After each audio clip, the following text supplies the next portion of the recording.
Hello, this is Angela Anderson. Thanks for joining me for this acrylic painting tutorial. In this video, I'm going to be showing you how to simplify a painting, making it more Impressionist style. We're going to be doing some flowers, a very loose and simple style. Got my husband Mark with me. Hey there, everybody. He's man in chat for today's live show, so if you've got questions while I'm painting, you can ask those and I'll try to answer them. Let's get started.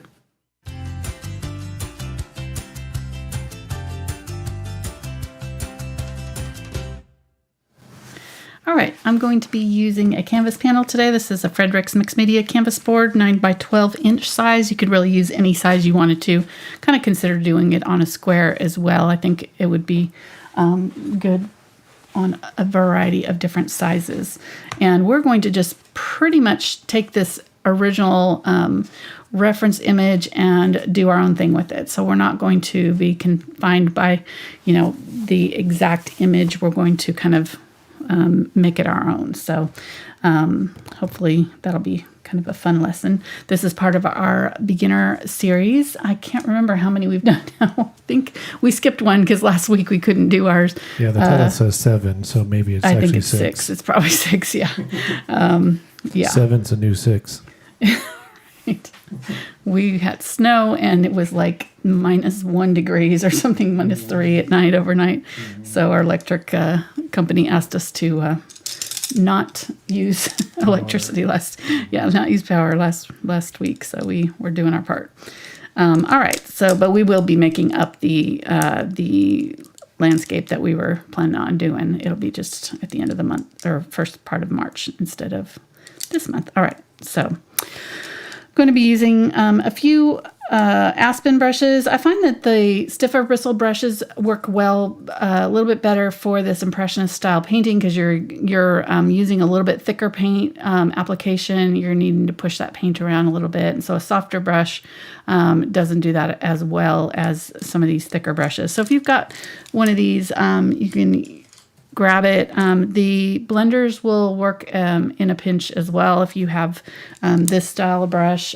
Just anything that's got a little bit stiffer bristle. I just find that they work better, but if you have the softer brushes, don't feel like you can't do this. I'm going to be using these ones today because they'll just make it a little easier to work with. Okay, so these are the Princeton aspen brushes. I'll mention the ones that I use as I use them because I'm not sure exactly which sizes I'm going to need. I just kind of grabbed a variety of Filberts and rounds and flat. All right, let's go over my colors. I've got burnt umber, burnt sienna, cadmium yellow medium, phthalo green yellow shade, cobalt teal, phthalo blue green shade, Quinacridone Magenta, Unbleached Titanium, and I decided to go ahead and grab a little bit of Ultramarine Blue as well. And then this is titanium white and a little bit of my gloss glazing liquid. That'll just kind of help my paints in case we want to do any glazing or anything like that. We've already talked about glazing and different things. So today, really, we're going to kind of go over a little bit of color mixing and just mainly kind of how to simplify an image.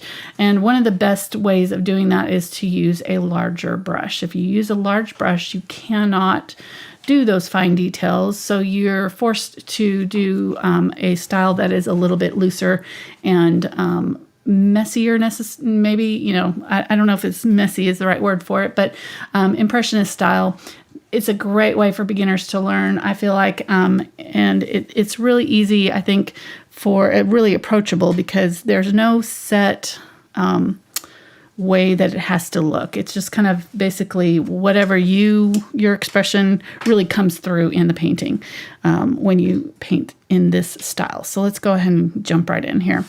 I'm going to wet down my brush, and I'm always, when I'm getting water out of my water tub here, I'm not going straight from the water tub because if I do, I'm going to have drips and things. So I grab some water, but then I always wring it off the side of the cup. And then as I'm working, if I need a little bit of water, I'm not dunking my whole brush into the water. I'm just going to get just a little bit on the corner of the brush. Just that little bit will wick all the way through your brush. And so it'll just pick up a little bit from the surface of the water and it'll suck it right into your brush. You don't need any more than that. It's even with that, it's still kind of drippy. So I'm going to And that's just because my brush was not dry. It was already wet. So, but as I work, my brush will dry out. As I'm working on my canvas, it will start to dry out. The canvas will suck the moisture out of it.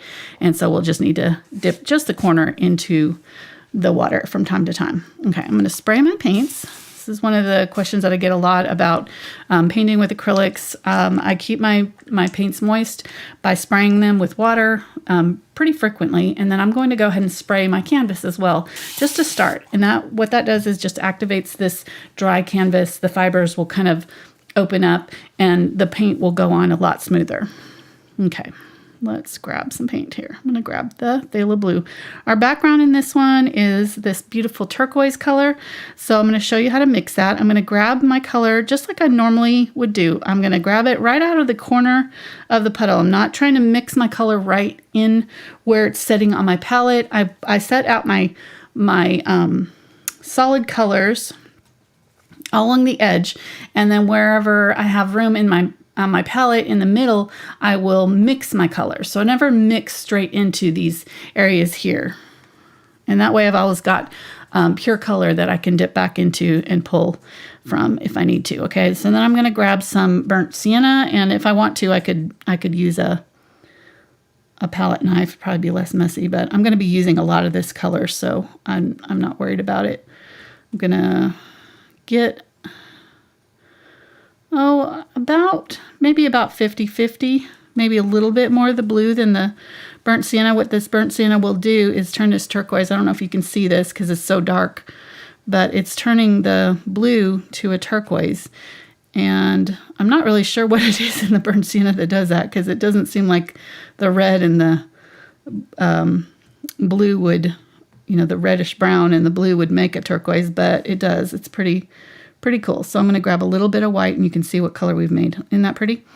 So we've got this really beautiful bright turquoise, and I think I'm going to go a little bit more blue because I'm seeing a little bit more blues in there. So I'm going to go ahead and grab that, and I don't want to add too much of this white because I do want some areas in here that are going to be pretty dark.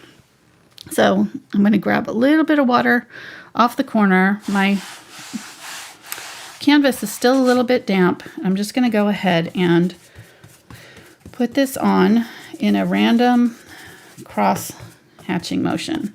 And you can see I've got some areas in here that have different color because it hasn't mixed all the way through my brush. I really want that to happen. So don't over mix this when you're mixing your color. Go ahead and let a little bit of your blue and your burnt sienna be seen.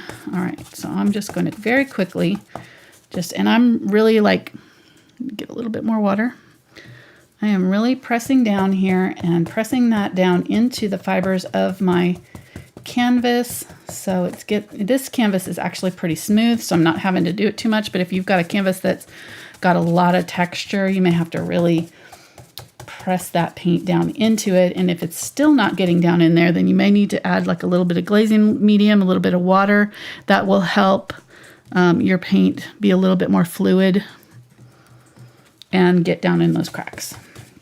You don't want it too watery though, because then it goes transparent on you, and we're really not wanting a transparent coverage. We want it to cover pretty well. Okay, so I'm gonna keep on getting a little bit more of this blue. See, I'm going back over that area because it was too see-through. And then down here at the bottom, I'm not going to do an obvious foreground like we did with the chair. Well, I'm trying to think what we did, if we did one that we did in this lesson. I know we did one with the, what did we use the tape for? Feeling like we did it recently, but I'm not sure if it was the beginner series. They all blend together after a while. We're doing... I'm just grabbing the burnt umber here, and we're just going to have a little bit darker color at the very bottom. It'll just kind of ground the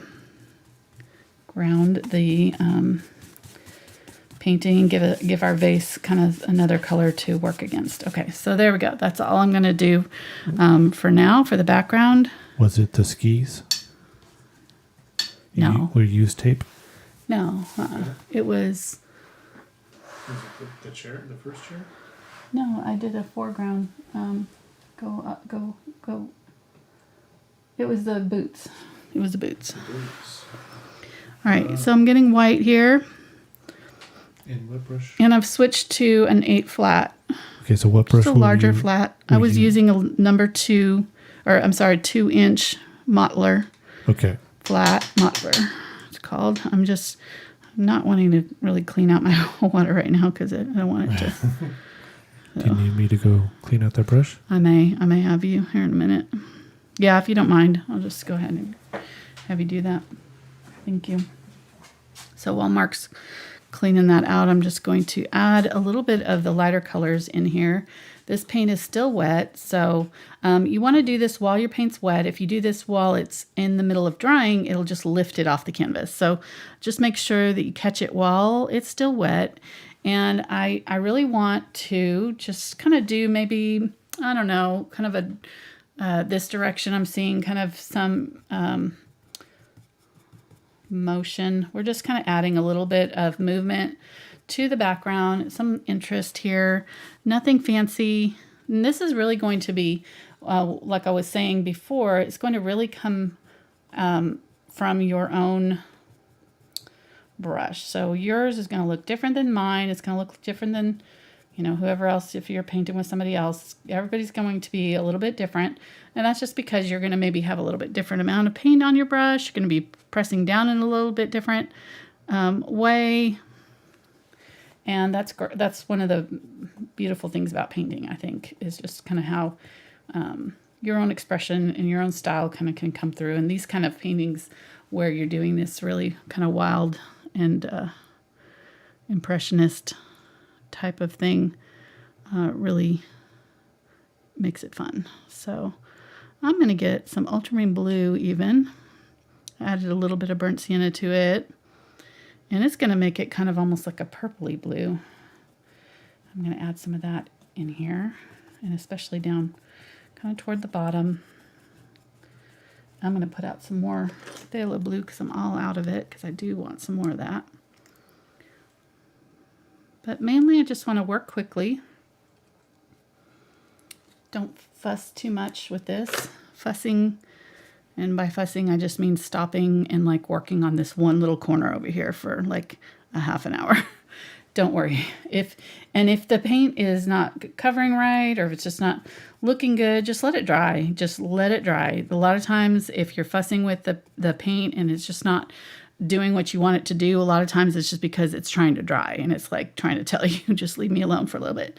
So leave it alone, let it dry, then come back to it, put another layer on, and you're good to go. So I'm going to keep on going here.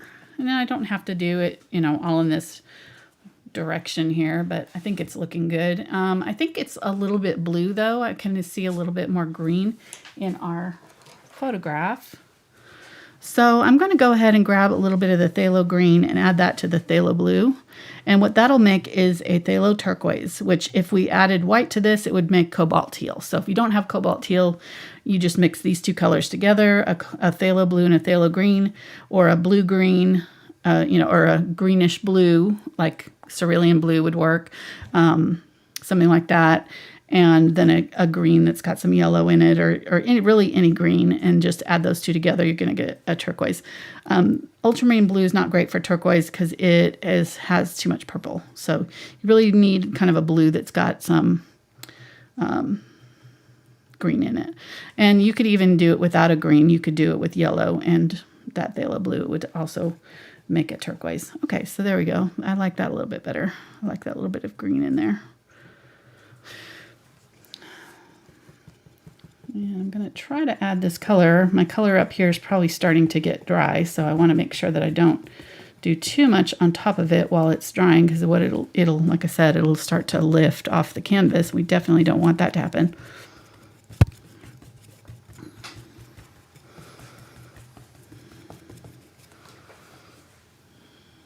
How you doing, hon?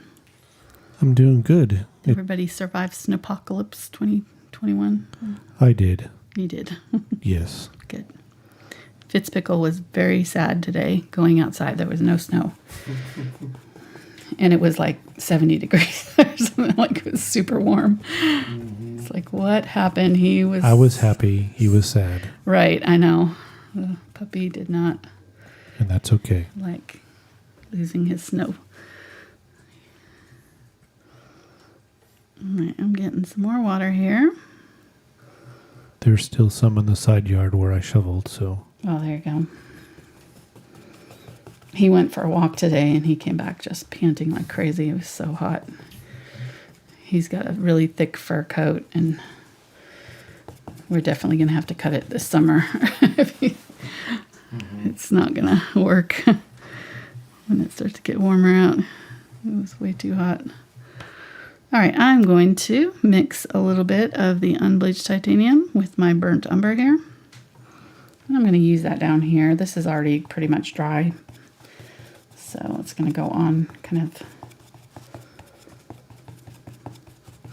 And I'm not using a lot of paint with my brush. So if you look at how much paint is on there, it's not globbed on. I can't control it if it's like just super thick with paint. So when I'm loading my brush, I'm pressing down and picking it up in smaller quantities. I don't have a huge, I'm not going straight into here and picking it up from here because then I can't control how much is on my brush and I can't control how much is going onto my canvas. So just keep that in mind when you're working. Press that brush down flat. If you are one that really goes heavy on your paint, it's probably because you're dipping straight into here to pick up your paint. I would guess that would be my first thought. And that's not a bad thing necessarily. I mean, there's sometimes when you may want to have thicker coverage, but I'm just saying if you're going for control, if you're trying to, maintain control over how much paint you're putting down and where you're putting it and that kind of thing, you need to be loading your brush a little bit with a little bit less paint probably. I'm going to go a little bit darker in this corner here. So I'm seeing this is where my vase is going to set, so I'm going to give it kind of a shadow. So I added burnt umber and I grabbed a little bit of ultramarine blue and that'll be our black. Instead of doing black, we're going to use this. This will be our dark gray and then we can add white to it if we need to when we do our flower. We've got white flower buds and we're going to need a little bit of gray to do the shadows in the flowers. Okay, so there we go. Really pretty. I am just, like you can say, just very, very loosely blending that blue and brown together here to give it a transition. And if you have too much of the brown or there's too much of a hard line, grab your color that's above it and just dab it over the top and pull some brush strokes. And I'm skipping around, so I'm not, you can see right here. See what's happening right there? See, and the more I try to paint on it, and if I say, I need to add some water to it, I'm just wiping off the paint. I've got a little spot here that is not going to take paint. And so the best thing to do really is either, you can kind of get around it by adding some really thick paint. So I'm going to grab a pretty good amount of paint on here and dab it on very, very lightly. But even still, it wants to kind of come off. You can do that, or you can just let it dry completely and then come back to it. But if you try to paint over an area that is trying to dry, it will not put paint down. Got a question? Okay. They would like to know, could you scumble the background with their Deerfoot? Absolutely, yes, and that would look cool. Yes, that would look really great. I think that would be a beautiful way of doing it. You could use your sponge. You could use a larger sponge. There's all kinds of different ways of doing it. And we've showed, we could do it the way we did the chair last time, where we used the palette knife and scraped. That would look cool too. There's all kinds of different. So I'm trying to show you different ways of doing backgrounds in each of these videos. So but you can choose which one that you like the best and want to use. There's no, right or wrong way for sure about doing it. Could I scumble with my beard? I don't know. You could try. Bring it over here. Not on mine, on yours. Oh, whoa, okay, I'm sorry. That might not apply to all the audience members out there, but you know who you are. Me? Are you talking about me? No, I did not say that. We talked about that Saturday. Like masks are good and bad in some ways, because then when you go maskless, you forget that you one, haven't put on makeup, and two, haven't plucked your chin hairs in a while. It's like, oh, wait a minute. Okay. All right, so I added a little bit of light white just to kind of, give it a little extra movement. Nothing fancy there. Okay, so technically I would let this dry completely. I'm probably going to go ahead and let you take it and do that, honey. And while we're doing that, are you set up for it? No. No? Uh-oh. I can set up for it. You can set it up quickly. I know how to. You know how to? I'll be Okay. back in an hour. Okay. All right, so while he's doing that, I'm going to show you how we're going to do our brush strokes. And if I can find a spot here. There we go. So we're going to have some sticks. So I'll show you that first. We're going to use the angle brush, or just some sort of a long flat brush, either way. And we're going to have these long sticks that we're going to do. And I'm going to skip it around kind of like I just did there, so that it's not too heavy. And then if you've got a brush that it's called a Filbert that's got a rounded tip, you could use that. You could also use a round brush, or you could use your angle brush, or even a flat brush. So I'll show you all of them. So with the flat brush, what we would be doing is using the corner. I'm going to go ahead and just use this Cobalt Teal because I don't think I'm going to use it for anything else. Is use the corner and press down and make my dabs like that. And I could do leaves this way, but I can do my little flower petals this way, and I'll be doing them kind of like this and just kind of stacking them in different directions. And if I use this brush, I'm going to tend to have like a little bit of a pokey end on it, but that's fine. It's just, if you know that going in, that that's probably what you're going to end up with. With an angle brush, you can actually use the very tip of the brush and smush it down and get pretty round type petals out of it. See that? And we can also use it to kind of do angle and do some leaves. And I think we showed some leaves. Maybe I'm trying to think of when we did it. If we did it last week in the chair video or not. I think we did, maybe. Showed some leaves. And then, so there's that angle brush. I can hear Mark's done. With the round brush, and this one may not be big enough to do, but with the round brush to do this size, it's probably not big enough for the size of flowers that we want to do. Maybe, we'll see. I'm going to set it down and let it smush out. No, these probably be okay. Set it down and smush out, and I can get these nice little petals that way. And when I do my flowers, I'm probably actually going to use that for some of it, because I like those better than any of these other ones so far. And then the Filbert is also one that I like to use because it's already got the rounded tip. So I don't have to use it on its edge like I did with the flat brush. I can kind of just set it down and plop it down for petals like that. I can also twist it, so I can set it down and kind of twist a half turn to do my petals so that I get kind of a pointy end on them. And they work great for leaves too that way.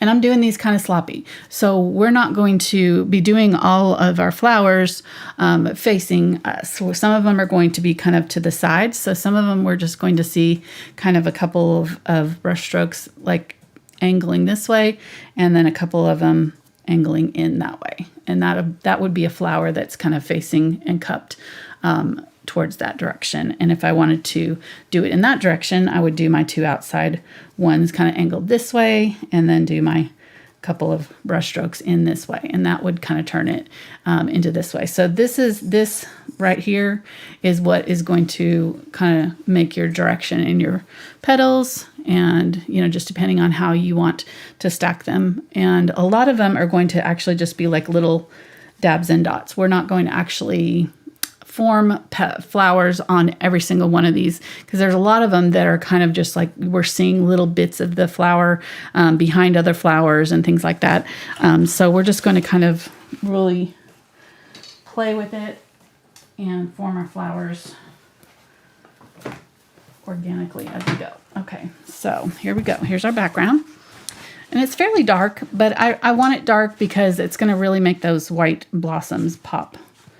And I'm going to go ahead and use chalk and just kind of mark out where I want my vase to go. So I want it to be kind of in this area. We're going to keep our vase very, very simple. And I want it small. I actually could probably drop it off the bottom of the canvas somewhat. I think that might look kind of cool. So I think I might do that. I'm just going to drop it off and just do a small kind of bottleneck like that. And yeah, there we go. So we're going to have that. And then there's a little bit of a neck. And like that. And there's some decoration on the bottle. If you want to get fancy with that, you can do that. I'm not going to get super detailed with mine, I don't think. There's some little round dots and things and curves and such. So if we want to do that, we can. We'll see. I'm not sure. I want to do the flowers first and see how long it takes us. So I'm going to do my stems. I'm just going to kind of mark out. The chalk really helps me. It's a very soft medium, so it's not going to scratch my paint. And I can wipe it off really easily with a damp cloth. So I'm just going to use this to mark out where I want a cluster of blossoms here. And I want some that are right here coming off the vase. And then there's a bunch of them that are kind of like right there. And then they curve out and go up into this corner here. And in our photograph, it's two different vases. There's another vase that's like over here, but we're just going to make this all one vase here. And we're going to kind of manufacture our own little scene here. And like I said, that's kind of the beauty of painting. You can kind of do your own thing. You can make it, if you don't have a flower up here and you want one, you can, there's nothing saying you can't put one up there. All right, so let's do that. Let's see, what brush do I want to use? Let's go ahead and use the angle brush, and I'll use that for some of the vase here. And then we'll use it for the sticks as well. So I'm going to grab that burnt umber and spray my palette because it's dry. I'm going to get a little bit of the unbleached titanium, and I'm going to have both the burnt umber. Let's scoop up the burnt umber on one side and a little bit of that unbleached titanium on the other side. So I've got kind of both colors on here. And I'm just going to start at my vase here and come up, and you can see how it's kind of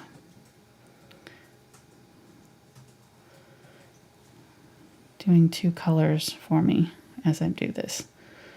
So because I've got both colors on my brush and I didn't really blend them, when I do this, it's going to kind of lay down both colors for me. It's kind of a little decorative painting trick. I'm picking up what you're laying down over there. All right, so I'm turning this brush. Now, if you're not comfortable using the angle brush for this, you can just use any, like a round brush or something like that. It's up to you what you use. It doesn't have to be this. But you do have to kind of turn the brush to get it to go in the direction that you want it to go. So make sure that you're keeping this flat edge straight as you're pulling your branches. Otherwise, they'll go a little bit wide, and you don't want them too thick. Okay, so there we go. We've got a few branches, and if we need a little bit more of the highlight color on there, we can go back over some of the areas and add a little bit of the highlight color. And I don't mind that they're kind of thick and thin in some places. The nice thing about using doing this kind of painting too is that we can really kind of cover any messes that we make. So if we have an area that we really don't like, that we just feel like we kind of messed up on, we can just put a flower over the top. So you got a lot of options there. I'm going to go ahead and kind of put my stems going down into my vase too, and we're going to probably cover over a lot of this. So I'm just going to go ahead and kind of mark those in there. And they actually, the reflection kind of moves because of the size of the vase and things. So I'm just going to kind of and I went a little bit lighter too, because that light's going to change the color of the stem a little bit. Okay, so let's go ahead. I think I'm going to go ahead and try it with my number 2 round. I think that was my favorite one. Okay, out of all the ones that I was trying. But actually, I'm going to do the leaves first. What? On that angle brush, what number was it? Number 6. Number 6 angle. Yes. It should be, I'm pretty sure that it is, it's either this one or this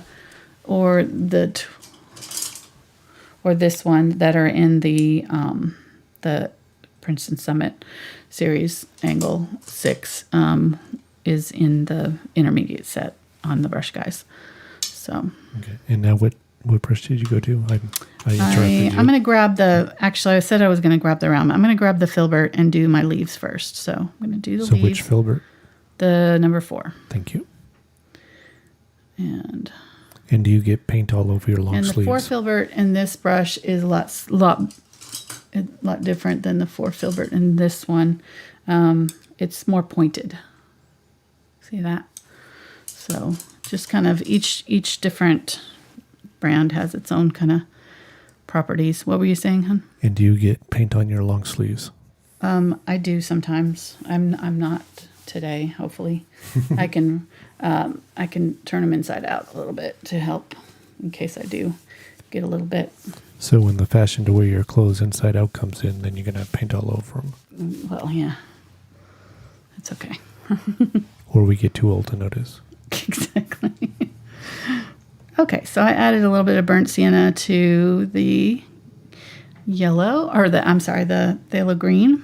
That will make it a little bit more neutral color. Very rarely will I use the green like straight out of the tube because it's a little too bright.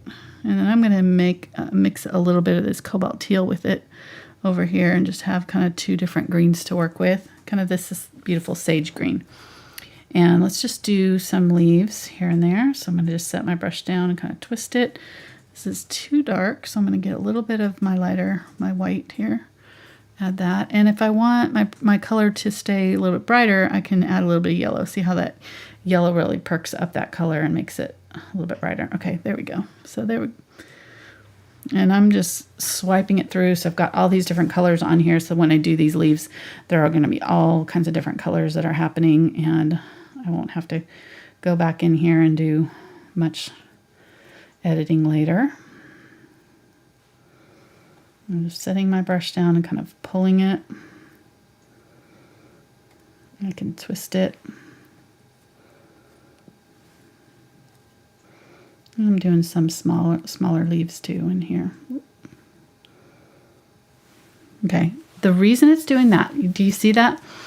You see how it's kind of going fuzzy on the end? It's because I don't have my brush pressed flat. So if I press my brush flat better, and then when I do this twist thing, it'll give me a better point. So it was just not coming to a good point.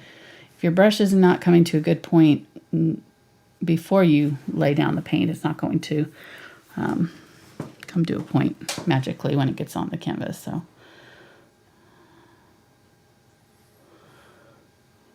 I'm just going to brush through here, give it a few. Some of these leaves are quite large, so I can go back through here and make them a little bit bigger, some of them. So this is a different technique for the stick leafies? Yes. Okay. Well, the stick leafies was the stem. So oh, sorry. I'm not familiar with the advanced terms yet. Right. So I'm still learning. They probably won't know what you're talking about unless they watch the video. Oh, I got some laughs in chat. Don't you worry. What video was that we did that on? It was the Saturday before, right? Oh, it was the boots. Yeah, it was the boots. Pretty sure. Okay. So I'm getting a little bit lighter color, and I'm just going to kind of lightly add some highlights to some of these and just kind of brush over maybe one side of it and just add a little bit of highlight to a few of these leaves. See that?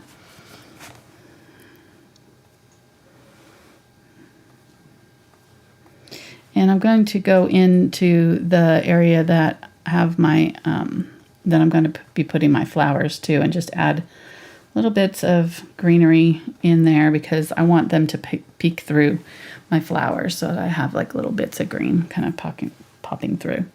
All right, so that's pretty good, I think.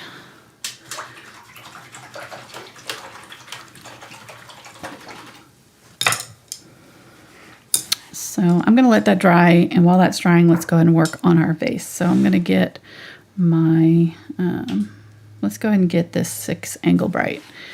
And I'm going to use a larger brush than I think I need because I think I really want to stay loose with this. So if I use a big brush, then I know I won't get too fussy with it. I won't be able to get too fussy with it. So I'm going to mix up some of the Cobalt Teal.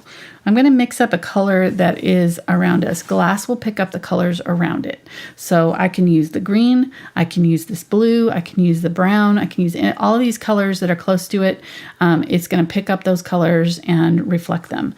So whatever color I've got behind me here, this blue, I'm going to use in my glass to do my reflection. So I'm just going to grab and make a light blue here.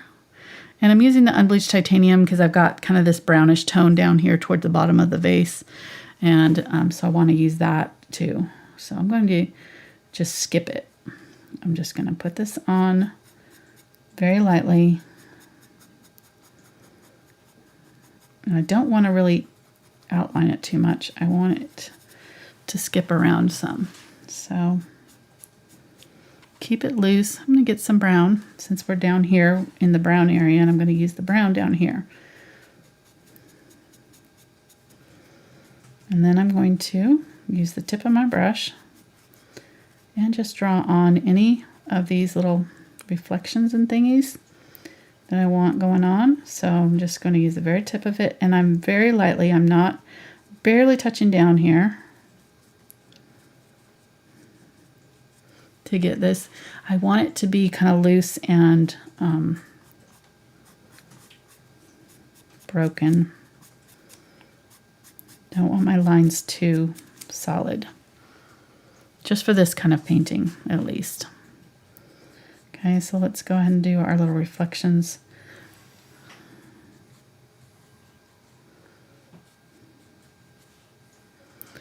In the glass. And if you're not wanting to do like this little reflections here, you could just pull lines. So if you're not doing like this little, you know, fancy decorations here that I'm doing, if you just want to do kind of just something a little bit easier, you could just pull some lines down your vase and do it that way. So either way works great. I'm going to get a little bit of brown. Let's use some of the brown over here.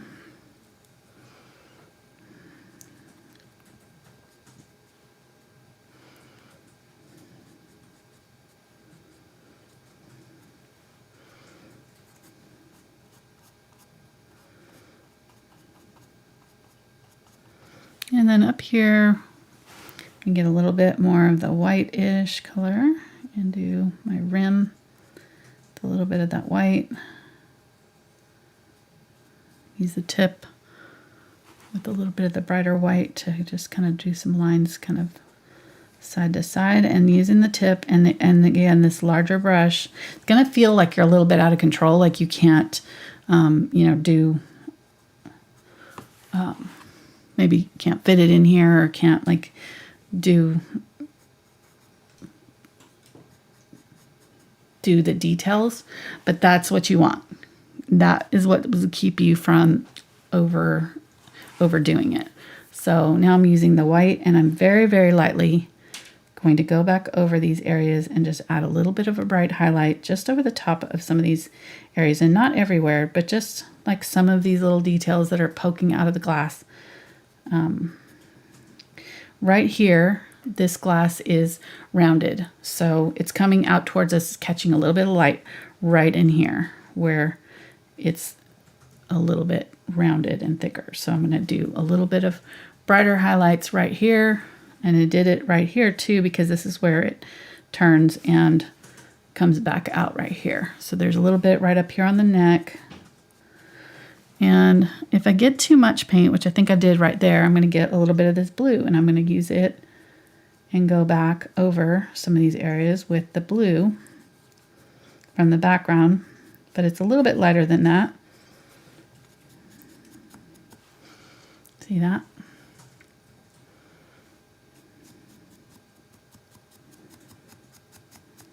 Just use it very lightly. This is very, very loose. I am not pressing down hard at all. That's probably the hardest part about this, is just to kind of keep it loose, because you're going to want to press down and like really define this. Just kind of let it happen. You'd be surprised every now and then, like just stop and take a step back, go get a cookie or a drink or something, come back in a good mood and look at it. And then you will be able to see it kind of new. Because when you're sitting right here on it and working on it, sometimes you get too focused on it. It's really hard to tell what you actually have going on. I look at my monitor a lot because it's a small image and it kind of condenses everything down. It's like looking at it from a distance.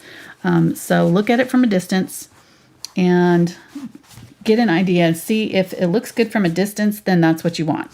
It doesn't really matter what it looks like right up here, close to you. As long as it looks good from across the room, that's pretty much what you want with this style of painting. Can it be more than one cookie? You can have as many cookies as you want. Okay, because I usually get like a handful. Handful? Okay, go for it. Because those serving sizes, they don't know me. You're not a quitter. Exactly. All right, I'm going back through here and adding. That's a biscuit for those across the pond. Yes. I'm sure they knew that. I think so. But I'm trying to show my internationalness. Mm-hmm. Internationalityness. Okay, go ahead. You're trying to be inclusive. I appreciate that.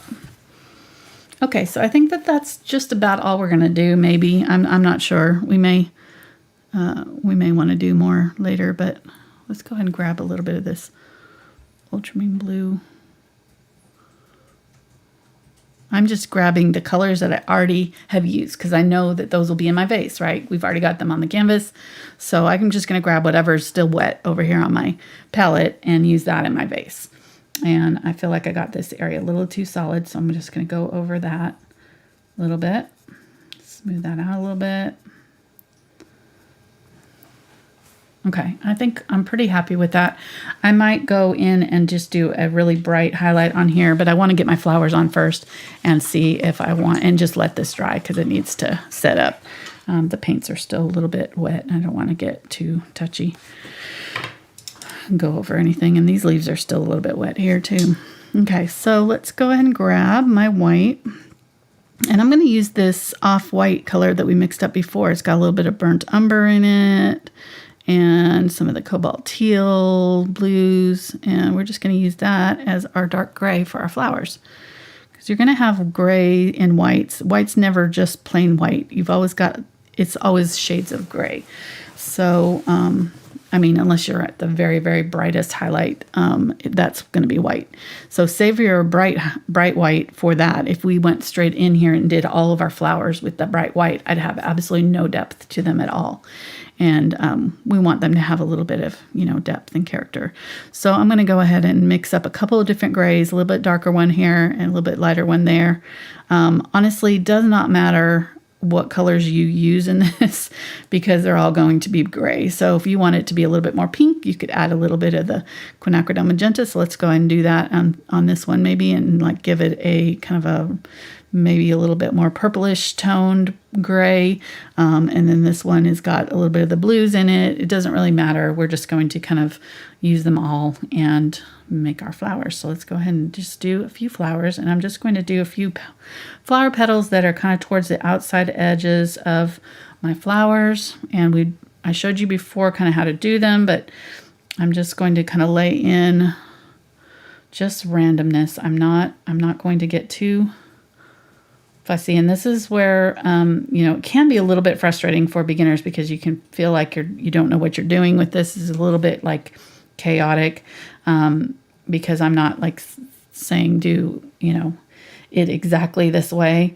Yours is going to look different than mine, and that's okay. So, and the more you do flowers, the more natural it'll feel doing these kind of petals, and how you stack the petals and things, but kind of think clusters. So think 4 to 5 petals all together here, and that's what I'm trying to do with these. These ones actually, though, I'm not actually even doing all 5. I'm just going to do 2 or 3 that are going to kind of be probably the, remember when we did the petals where we had the 2 coming off this way and then the other ones in the background?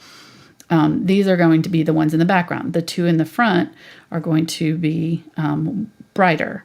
So I'm doing these darker ones that are kind of farther away and going to be overlapped with other flowers. So let's go ahead and do some in this really dark gray over here. Maybe some of these are not getting as much light over here or something. Got a question about the bottle. Yes. Somebody wants to know how could they, because they have trouble painting the shoulders of the bottle. Okay. And they want it to be more even. All the way up? Well, yeah, like the shoulders, So is there any tips on how to get them more symmetrical? Symmetrical. Okay. Yeah, if you want to, like what you could do is draw it on paper and cut it out. You could draw it on paper, do a template, and then trace it. That's probably the easiest way of doing it. You just draw, it as close as you can to what you think a bottle, should look like, and then fold your paper right down the middle, and then cut it out following one of the lines. You just pick the one that you think is best. Then when you open it up, you're going to have it completely symmetrical, and then you can trace it onto your thing here. Like making a snowflake. You can also use a ruler. Like you could use a ruler and just say, okay, this one is, 4 inches before I start the curve. And this one is, 4 inches here. And then mark it, and then mark where you're wanting to go to, and, do a straight line here and here, and then just smooth out those curves a little bit. And that's another way of doing it, just using a ruler is very, very easy way of doing it. I'm going to use a little bit of this gray down in my bottle here too, because why not, right? We're using it up there. Let's use it in different places. It's going to pick up all of these colors. Need a little bit more water. I'm going to spray my paint and pick up a little bit in my brush. And again, just touch the tip. Don't dunk the whole thing in there. If I need more water, I will kind of dunk it and press it down into my paint. And then that hydrates my brush too. So, but really keeping your brush hydrated is just as important as keeping your paints wet. Because if you don't have your brush, if your brush gets dry, it's just going to pull all the moisture out of your paints as you work, and you'll end up using more paint than you need to. Okay, and don't worry about your leaves. You can always go back over them if you want to. If you decide to, like, I really love this leaf and I don't want to cover it, just paint over it, and you can always go back in and fix it later and add more to it. Okay, so I'm really loving this already with the gray. Even just with the gray, it's really pretty. Let's grab my white now. And it's going to pick up a little bit of these other colors here, and that's okay. It's picking up a little bit of this blue that's right here. I don't mind that. All right, so now, and if I wanted to, I could make kind of a medium. I'm going to see how this does. If it's too bright too soon, I'll be able to tell pretty quickly whether I need to. Okay, so there we go. So I'm going to just go over some of these petals that I've already got, and maybe some of them I'm going to just make a full flower. And this time I'm really loading up my brush pretty thick with paint. So most of the time I say, you know, don't load it up too thick. But in this case, I really do feel like more is better, because you're going to get better, juicier petals, and you're going to be able to just kind of work a little bit faster.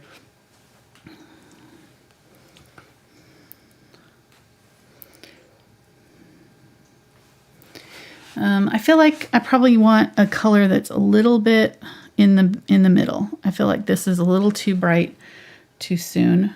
So I'm going to go over some of this with a little bit of kind of a medium bright gray. So just a little bit.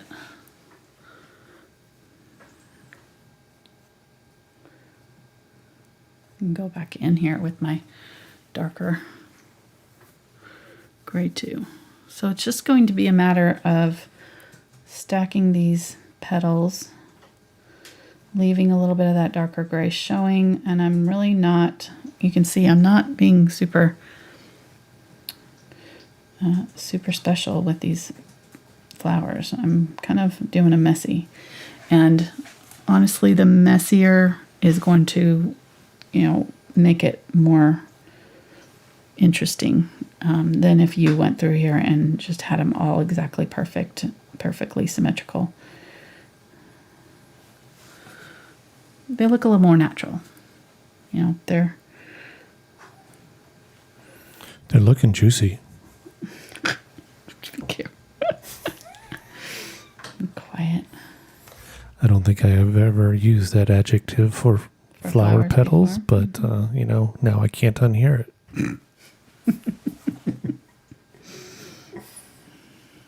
You artists are kind of wacky sometimes. Mm-hmm. And what brush are you using right now? This is the 2, I think. Yeah, 2 round. It's 2 round. 2 round.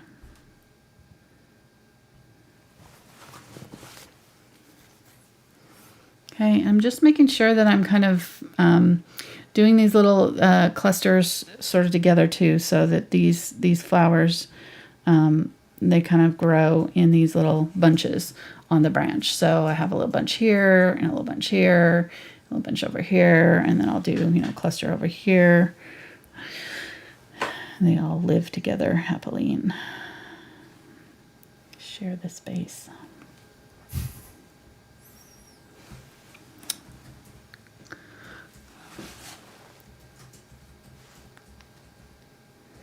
And it also helps if you're having trouble like getting these petals that are going, you know, in the opposite direction or facing away from you. You can always turn your canvas. So if you need to, when you get to those ones, you can kind of turn it so that it's a little bit easier to do those petals. Like that. And try not to do 2 that are exactly the same side by side. So these ones are kind of a little bit precious, like they're a little bit too close to each other and too same. So I'm going to kind of break it up by adding some other ones around them that kind of break up that pattern so they're not so obviously same. And we could add pink petals. So if you wanted to add some flowers that were a little bit pink, I thought I might do that. That's why I included the magenta, but I don't know that I need it. I'm not sure if I'm going to do that. So I'm going to get these done and then see. And if I decide I want to add a little bit of pink, I will at the end.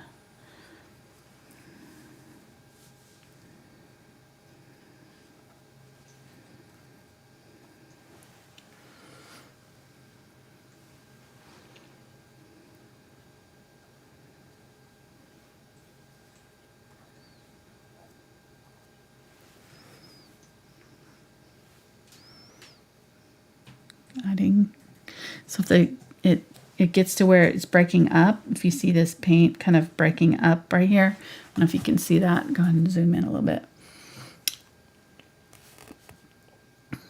Right there, where it's breaking up, that just means your paint's starting to get dry. So just add a little bit of water to it, a little bit of water to your brush, and then the next one that I do will be will not have that fuzzy edge to it, you know. So, and that's one of the things I think I forget to mention, you know, as I get going here. I just see that and I realize, oh, I need to add water, you know. But you going through, especially if you're painting, you know, for the first time or, you know, very new to it, might see that and not really realize what is happening there. So that's why I stop and mention it there. Might be helpful to somebody. Who knows? Okay. Maybe. Hopefully. Okay. So just keep on going here. Add more petals. So when it comes to... I'm off camera here. Well, you should stay on camera. Okay, well, you need to move out so I can... Oh, okay. I'm over here chatting, having some fun, and... Okay. Man. Well, I mean, I did tell you to zoom in, so it's partly my fault. It was a trap. Mm-hmm. It's a trap.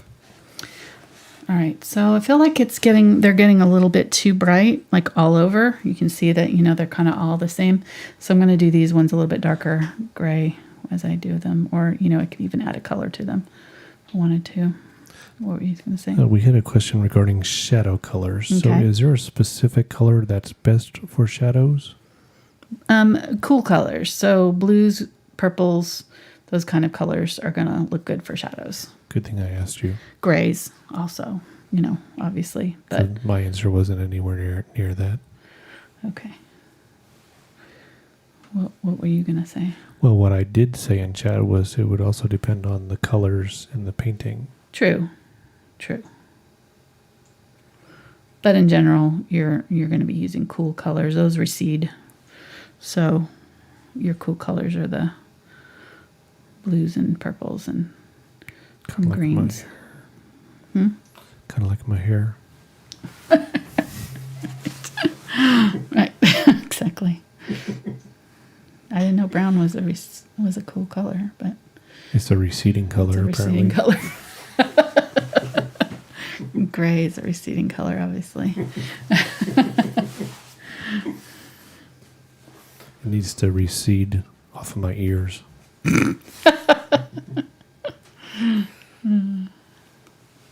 Okay, so I'm going back in here and I'm just going to add some little baby bits here. Little petals kind of around the sides. I don't want to cover too much. I kind of feel like I do this. This is my thing. I fill up the whole thing with flowers. It's just, I can't help it. So you can leave space here if you want to, so you can see the branch more, but you know, why do that when you've got room for flowers, right?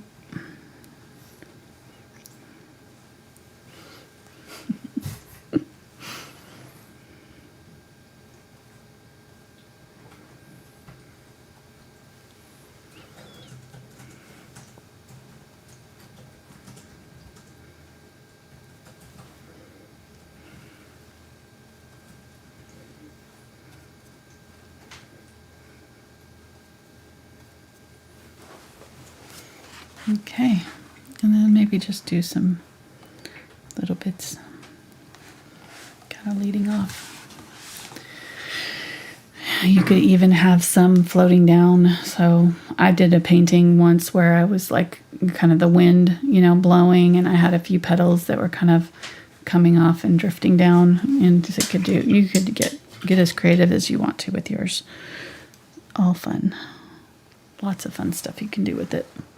All right, so I'm going to grab some yellow now, and a little bit more of my white, and maybe even a little bit of burnt sienna. That burnt sienna and the yellow is going to make kind of a warm orangey brown. And I'm going to keep it a little bit more yellow than brown, so just a warm yellow, orangey yellow. And the white's just going to help with its opaqueness, keeping it a little bit more opaque, and I think I need a little bit darker than that. There we go. So I'm going to dab it and just make these little bitty baby. Can you see those? I don't even know if you can see them, but little baby bits in the center. All these little little naughty bits. Yeah, exactly. Put in some naughty bits on the flower. Yeah, zoom in, then you go somewhere way away from where you were just painting. Well, I already did those ones.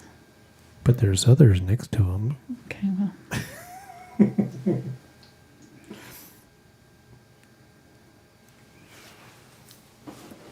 Okay, and just pay attention to, what direction that you've got your flower going. So, if I've got a flower that is really not open enough, don't put the centers in, but some of them are going to show it and some won't.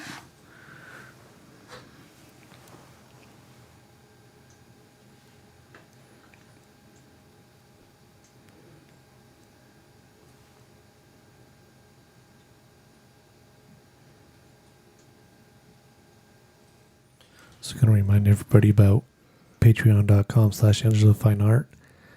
At the time of the recording of this video, this live stream, it is towards the end of February 2021. So Right. just remind everybody that if you sign up, Patreon is a calendar month subscription. Right. So, you can sign up today, that's fine, but just remember that you'll be charged when you first sign up, and then you'll be charged on the first of the next month. Right. That's just how they do it. I have no control over that. I'm trying to do a little bit darker. I grabbed a little bit of this ultramarine blue brown color. I'm going to do just a little bit darker in a few of these. What that does is really draws the eye down in there. So you can see the ones that I've done it and the ones that I haven't here. The ones that I haven't done it, they're going to look a little bit more flat.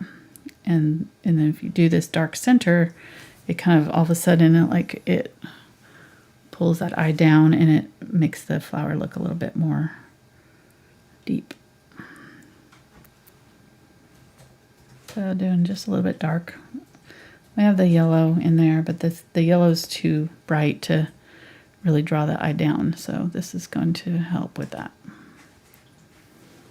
Okay, and then if I want to, I could go in and do a few petals in pink. I could do some yellow ones. I could add, I'm going to probably go ahead and add just a few brighter yellow bits on there.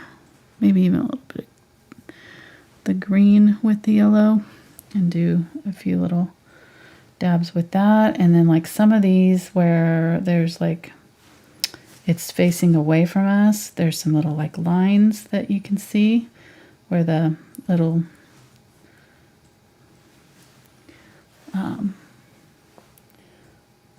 little stamen of the flower are sticking out. So we could do something like that. You can get creative with this and just do as much detail as you want to, but I wouldn't get too fussy at this point. Don't go in here and just really, do a ton of really intricate detail, because it won't match the rest of our painting, right? We've got, all this very loosely painted flowers, and so you don't want to go in here and have, a painting or flowers that are super realistic, all in the mix here. Maybe you did. Hey, who knows? That's a style. It's probably, could be the new next thing. Who knows? But I'm just saying, I think it's kind of jarring, if you have a certain style to the whole painting and then you have something else that's kind of a little bit out there.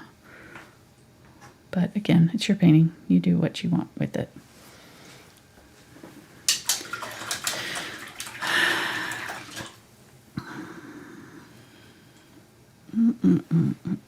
Now I can take my white here and I can go back in with the bright white and do some little bits around some of the petals, just a few, just to kind of add that really bright. Now see, this is that really bright white. That's why I was saying, to save this white for the very end, because this will be our really special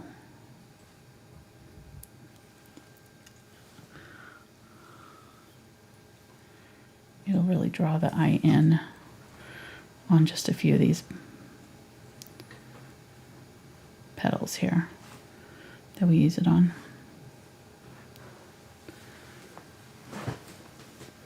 Think about where the light's hitting it.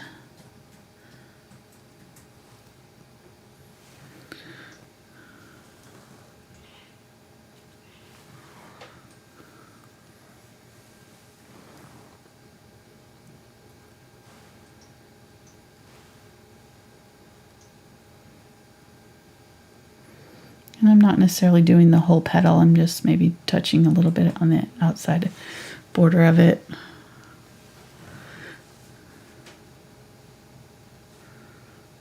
A few of these in here, out here in the gray area.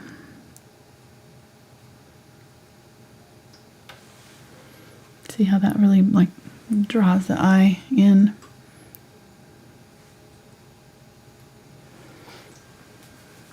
Makes them look a little bit more rounded. So just kind of figuring out where that light would hit at the very tip of the petals.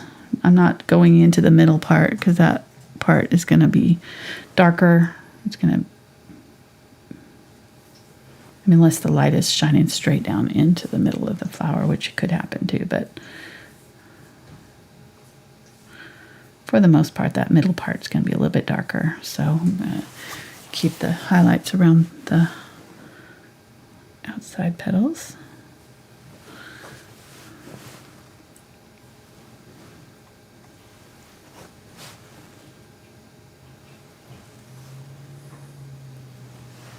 Also, what it'll do is cover over some of that middle area. So like if I get, you know, too much in my center here, I didn't like that one, maybe I can cover a little bit of it up.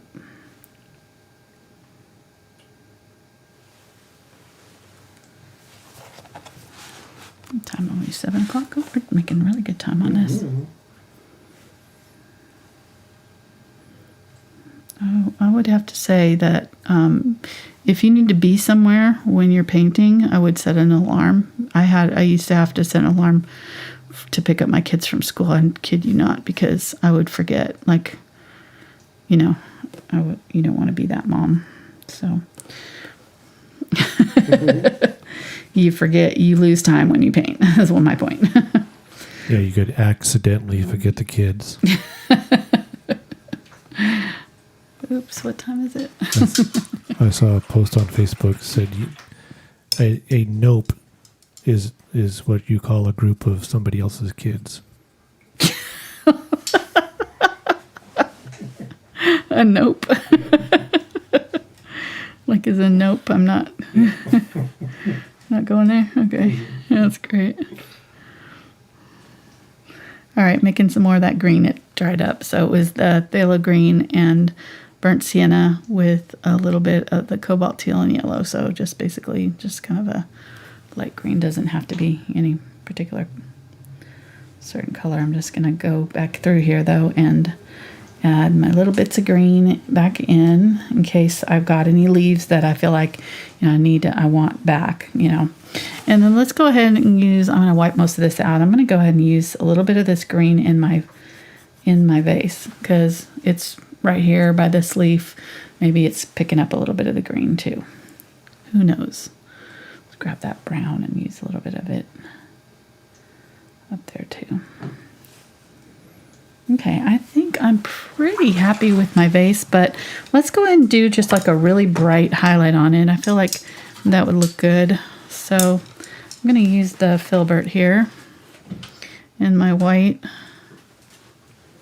Let's just do one right here, and I'm just going to hold my brush at an angle so that I'm getting kind of a light. See that? Oh, look how pretty that is. Just a little one right here, maybe a little bit right here. And let's do another one right here, just different sizes too, so they're not all the same. Maybe a little bit along that shoulder coming down. If I get too much, I can wipe it off. But look how pretty that is. Let's do a little bit on little raised areas right here. See that?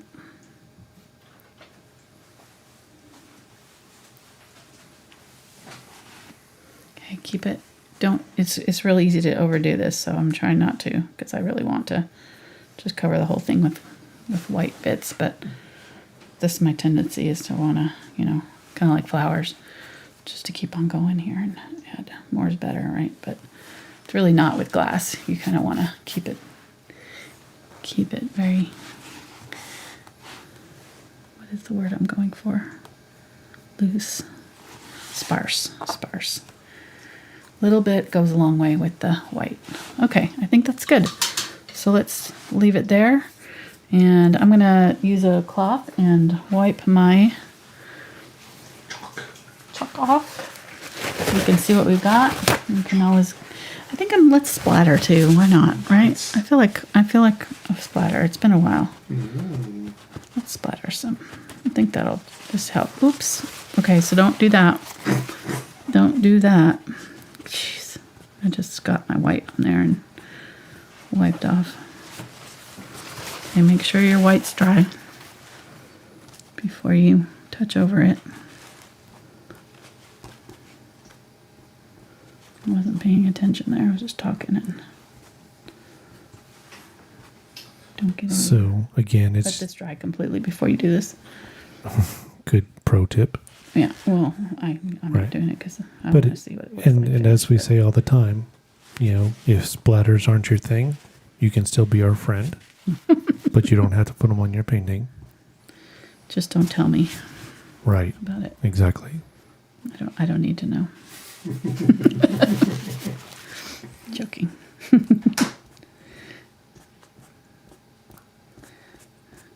I do find it funny when people have to leave comments and let me know that they didn't like certain things that I did. Like, you know, I wish you had done your sky more, you know, more yellow or something like that. And I'm like, I don't really know how that helps me because it's already done. Nothing I can do about it now. Hi, puppy. I'm like, feel free to make yours more yellow when you do yours. Okay, there we go. Ooh, I love it. I think it turned out really good.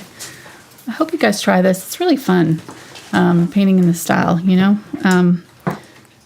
I think hopefully that I made it a little bit more approachable and a little bit, you know, I really don't think it's that difficult. I think it takes a little practice, but I really feel like it's a great way for you as a beginner painter, or, you know, any painter, to just really kind of like get, I'm going to do some sticks just kind of out on their own here. To just get looser, you know, and just paint a little bit freer, be a little bit more spontaneous. Let your hair down a little. All right, so see that? I just added a few like little sticks out into nowhere just because. Yeah, okay, let's do, oh, Fitzpickle, my doggies. He's gone. Huh? He's gone. Oh, he's gone. Well, he's there, but What are you doing? he's trying to get back to Spencer, but Spencer's gone to get dinner. Spencer's not here. What are you doing? You want to come say hi? Hi. Okay, mommy's gonna splatter. You need to show the lions also. Show the what? The lions also. Oh, okay, yeah. All right, so I'm going to use the light teal because I think that that'll be a really pretty color. So I'm going to use that cobalt teal with my white. And when you're doing splatters, have we done splatters yet? I think we did it on the first week. Maybe. Add a lot of water. You got to thin it out. So it's got to be kind of a milk consistency or it won't come off your brush. I'm going to use the fan brush. You could really use any stiff bristle brush. These ones would work too probably, but I feel like the thinner ones work a little bit better. Toothbrush would work too. I'm going to add just a little bit of the glaze just because that helps it stick. When you thin out your heavy body acrylics with too much water, they can underbind to your canvas. So Oh, look at how pretty that is. That just, I don't know. I don't know about you. I love splatters. I think it just adds to it. Kind of makes it a little bit more magical to me. So, I know. Look at how pretty that is. Love it. Love it. Okay, there we go. Yay. Look at that. All that splattery goodness. There we go. I think we're done. I'm going to sign it and say thank you for watching. Got a super chat? What? We got a couple super chats. Oh. Yeah. Sweet. Alrighty, the first super chat was from Andy, and she says, as always, I love my Tuesdays with you two. Oh, thank you, Andy. Thank you, Andy. And then the other one was from Maggie, and says, thank you for being such a great teacher. Oh, thank you, Maggie. Wow. Yeah, so thank you, Maggie and Andy. We really appreciate that. Maggie's the name of my son's girlfriend. It's not you, Maggie, is it? No. Okay, so I was going to say. She doesn't have to pay us to like her. She doesn't have to bribe us. Yeah, we like her anyways. And we need to show the line also. Oh, the lion. Okay, when people wanted to see the finished line. There we go. I'm going to try not to get paint on it. So that was the $5 level video that we did on Sunday. Sunday. Sunday, yeah. That's last Sunday. And this is the fourth one in the series of the black and, well, actually, I think we've done more than this, but we did the elephant and elephant baby, the polar bear baby, both on YouTube for free. And then we've got two that are the paid $5 level. So we've got this one, the lion one, and then a giraffe and mama. And they're all in black and white. Right. And even though we did it this month, if you sign up in March, then you're still going to have access to this one also. Right. You get access to all the videos at that level. Yes. Yep. That's how it So works. you don't have to sign up now and try to paint it quickly in the next 6 No. days or whatever. Yeah, exactly. This may be one of my favorite florals we've ever done. I really love this. It's so fun. Very pretty. I like it a lot. Now, one thing I would say is in the photograph, you can see how there's a lot of brown in the glass vase, and that's because there's brown behind it. So I chose not to do that because there's no brown behind, there's not as much brown behind what we did here. So we brought that blue all the way down, so that therefore the blue is going to show through the vase. And so that's why if you're like, that doesn't look like the brown in the vase there, the brown in the vase in there is the brown was coming all the way up to here, and that's why you saw the brown behind it. Okay, so hopefully that made sense. And somebody asked about Patreon to explain it. So it's a service. Yeah, it's just in case you want to do extra stuff. We've got like 450 free videos on YouTube. Patreon offers traceables for those, for most of them. We started in 2017, so the last 4 years, all of the videos that we've done in the last 4 years will have traceables, and traceables are a black and white drawing of the actual finished painting. So what I'll do tonight is take this and render it in a line drawing, and then what you can do is take that line drawing and put it over the top of your canvas. I showed how to use a traceable in our second video in this series, so it's the birds with the sunset birds. So if you want to see what a traceable is and how to use it, go to that video. But anyhow, so there's traceables available for the $2 level, and you get the access to our entire level, or a library of traceables for that price. And then if you want, and it's unlimited downloads for the month, so it's just basically a monthly service fee for doing it. It renews every month until you cancel. And then if you want the $5 level, like Mark mentioned, we do a bonus video once a month. So once a month we do a video just for patrons, and that this month was the lion and cub. For the traceables. And traceables. They also get traceables. So yeah, each level up you get everything from the level down. And then the $10 level, you get all of that plus a weekly video just for them. So right now what we're working on, we work on one painting all month long. It's usually 1.5 to 2 hours, sometimes longer. We worked on it for 3 hours last week. But right now we're working on this. We're going to be adding, go ahead and show the challenge image up there. We're going to add some red tulips to the window this week on Thursday. So You may have to take the other one off. It's probably in front of it. Never mind, it's fine. Yeah, so that's what we do on Thursdays on Crowdcast. It's for patrons for the $10 level. They also get their own Facebook group where they can share stuff with me and I give critiques and things. So it's just kind of like if you're, I would say the $5 and the $5 level is helpful if you want reference photos too, because I offer the reference photos of my finished painting for you to have to paint to. So if you're going to be painting the exact same thing, it's helpful to have that. But then the $10 level, I would say, is for the more advanced artists. So like, you're serious about it. You want to do some more challenging images and you want to kind of take it up to the next level. Those are paintings that take usually 6 to 10 hours in a month, or sometimes they go a little bit longer than that. So those are ones that I'm just not going to be doing on YouTube. They're too long. They're too complicated. So that's why we do Patreon, is just to offer more advanced paintings for those who want to take it up to the next level. And there's, like I said, the $2 level is just for if you don't want to have to draw and you want to be able to use a trace bowl, but you still want to be able to paint. You just want to jump right in there and get to the fun part. I am noticing that I forgot to add a couple of petals over here. So I'm just going to put a couple of petals over the top of my... And the painting continues. I know. Too bad for all the people who left. But back to Patreon, we have several people who have said... I don't think I will. I think I like it. There's some over the top of this in the picture, but I don't think I'm going to add it. What were you saying?